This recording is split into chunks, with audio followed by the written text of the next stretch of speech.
No início da década de 50, Getúlio nomeou uma comissão para dar parecer sobre a instalação da nova capital. O presidente Café Filho foi quem recebeu o resultado. A cidade, planejada com os mínimos detalhes, as tesourinhas, água, esgoto, o Lago Paranoá, seria chamada de Vera Cruz. Isso antes de JK e Lúcio Costa. Coroando a série sobre planejamento do DF, o reconhecimento e a revelação do precursor do planejamento da capital do Brasil.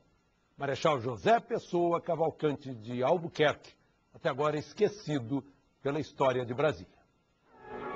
Bem ao centro, como já havia demarcado a Missão Cruz no fim do século XIX, um quadrilátero dentro de Goiás indicava as distâncias até as capitais estaduais. O Marechal José Pessoa batizou o que seria a futura capital de Vera Cruz. O Marechal José Pessoa é um dos tiradentes da história de Brasília. É uma dessas pessoas que, sem ele, talvez o processo tivesse sido cortado e postergado a um outro momento, porque ele desempenhou um período fundamental da implantação da nova capital e da perspectiva de realização efetiva, quero dizer, de tornar real. Antes de Lúcio Costa ganhar qualquer concurso, antes mesmo de Oscar Niemeyer desenhar as cúpulas do Congresso Nacional, o Marechal José Pessoa concluiu um estudo minucioso quando Café Filho era o presidente em exercício. O Marechal José Pessoa criou, por exemplo, a rede de esgoto da nova capital. Foi ele quem programou que a água viria do São Bartolomeu e a energia do Rio Corumbá. O Marechal José Pessoa também desenhou rodovias, ferrovias e fez todos os orçamentos.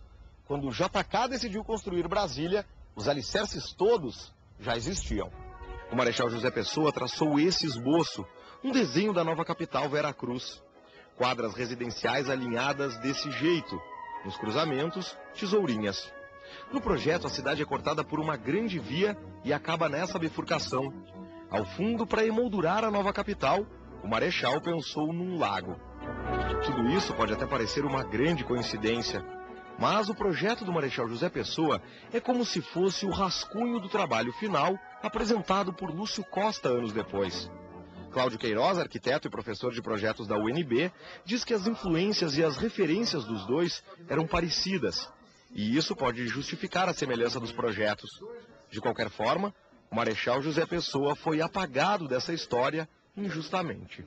Se Brasília não tivesse sido já tombada como patrimônio cultural da humanidade, talvez a gente pudesse fazer o registro imaterial da história que antecede a realização dessa capital. O pioneiro Ernesto Silva participou disso tudo. Ele foi nomeado pelo Marechal Pessoa para ser secretário da comissão da nova capital. Juntos, eles vieram para cá em fevereiro de 1955. Foi a primeira visita ao local, onde depois Juscelino construiria Brasília. Ele era um administrador nato, um homem seríssimo, companheiro, respeitado nas Forças Armadas e na classe civil também.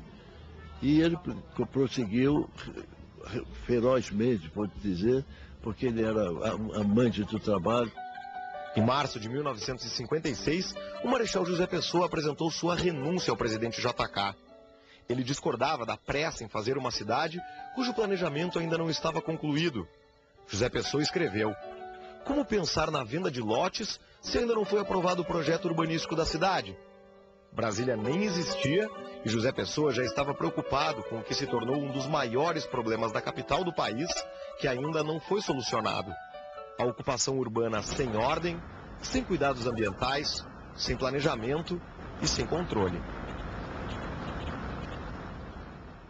Um talentoso e genial profeta, o Marechal José Pessoa, agora conhecido dos brasileiros.